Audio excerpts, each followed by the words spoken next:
Hello, everybody. Welcome back to the spinal hygiene class. Where today's class, we're going to talk about measuring success in your office using the spinal hygiene scorecard and making sure all your patients are getting their spinal hygiene kits. We've spent several coaching calls talking about implementation. Well, today I want to talk about how we know whether all of this is actually making a difference. So we start tracking this. The purpose of this scorecard isn't to create more paperwork for you or another task for you. It's to help us identify what's working, where the gaps are, and then what we want to improve next, right? So why do we measure? Because most offices just guess, just wing it. We think it's going well, right? We're handing out a few kits here and there. We're buying more, we're selling them, but guessing isn't a strategy. Measurement creates clarity, and clarity creates retention, which actually grows your practice. So we want to start measuring what we call leading indicators, not just lagging indicators. For example, a lagging indicator is something like wellness conversions, which we definitely want to track. How many patients are going from our corrective care to our wellness care? What's our retention? How many referrals are we getting? But those are lagging indicators. The things that we need to do to create those types of measurements, those are the leading indicators. So things you control today, like number of new care plans started, that would be something that's important. That's a leading indicator. There could be even more leading indicators before that. But kits delivered or kits given to a patient, especially if you're giving them to all your new patients, that's a leading indicator of whether you're growing or not. How many patients are trained in how to use those spinal hygiene tools, the spinal hygiene kits? That's a leading indicator. Leading indicators are predictions of future success. So if we improve our leading indicators, then those lagging indicators like retention and wellness conversion and patient referrals will continue to increase. Now, I want you to set a goal of 100% implementation when it comes to spinal hygiene kits. Every new patient that starts care in your office should get a spinal hygiene kit and start to get that spinal hygiene education and that training just automatically built into the system. Every new corrective care patient needs to know what they need to be doing at home to maintain the correction that they're getting inside your office.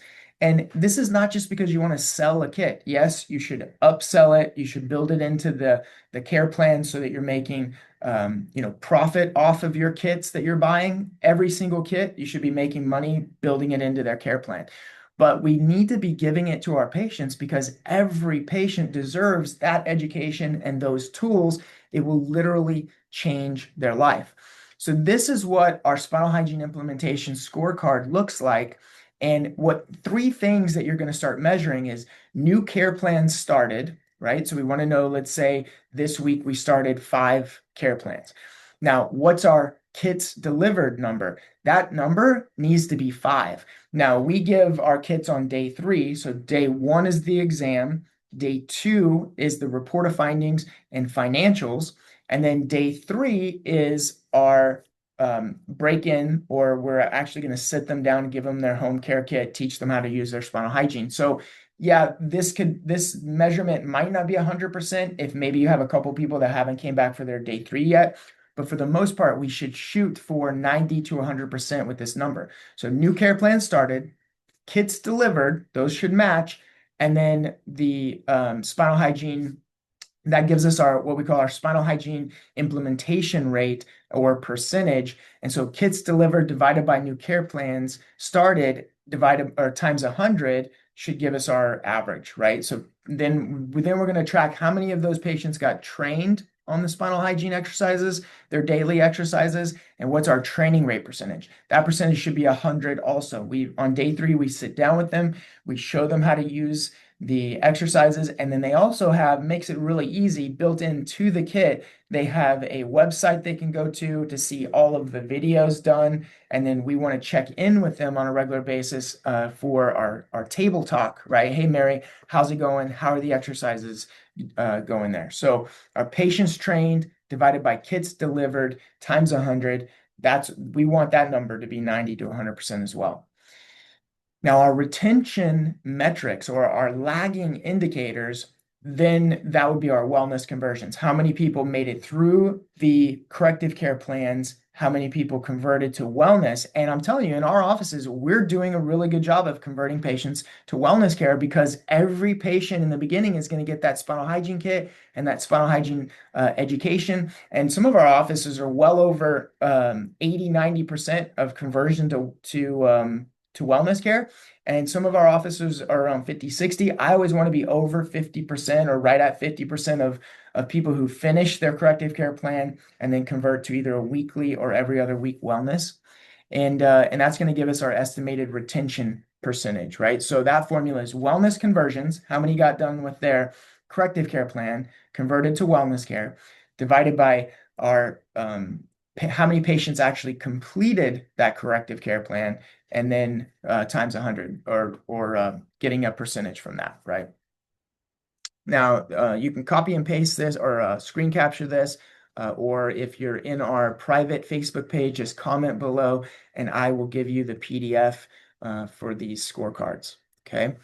But remember, this is not just about selling kits, even though you should be profitable on this. The kit is simply a delivery vehicle. What we're really delivering is education, daily habits, ownership in their own health, and then also long-term health for our patients. Patients aren't buying equipment here. They're buying a better opportunity to succeed in life. Now, we want to be able to track this, fill out those scorecards, and then we don't want to obsess over one number. We want to watch for trends, right? So, for example, in January, if the numbers were 90% implementation, February 95%, March 100%, that's awesome because we can just see that we're trending towards better and better implementation. It doesn't have to be overnight, but that's what success is absolutely implementing our strategies over time. Then one number doesn't tell the whole story. So a clinic with 40 new patients, let's say you give 36 kits out, that's a 90% implementation rate. That's good. But I guarantee you that office or an office that gets 95% implementation rate or 100% implementation rate will outperform another office who has poor implementation. These numbers matter over time, just like in dentistry.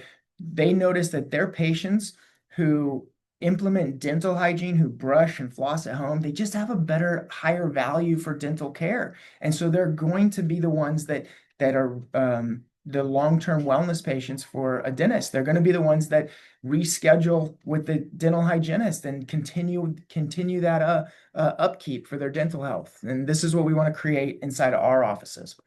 So this week, fill out your scorecards. If you're in our private Facebook group, and you can just search for Spinal Hygiene Doctor on Facebook, and you should be able to find our private group. Get that PDF that's going to be below the video, and then come back for our next coaching call in 2 weeks. We'll review it together. And don't worry about being perfect. Just establish that baseline, start implementing spinal hygiene kits and spinal hygiene training, and then you'll see when we get those leading indicators implemented, those lagging indicators like our retention rates and percentage of conversion to wellness care will keep going up and up and up. All right, everybody. Thanks. I appreciate y'all being on the call, and we'll see you on the next one.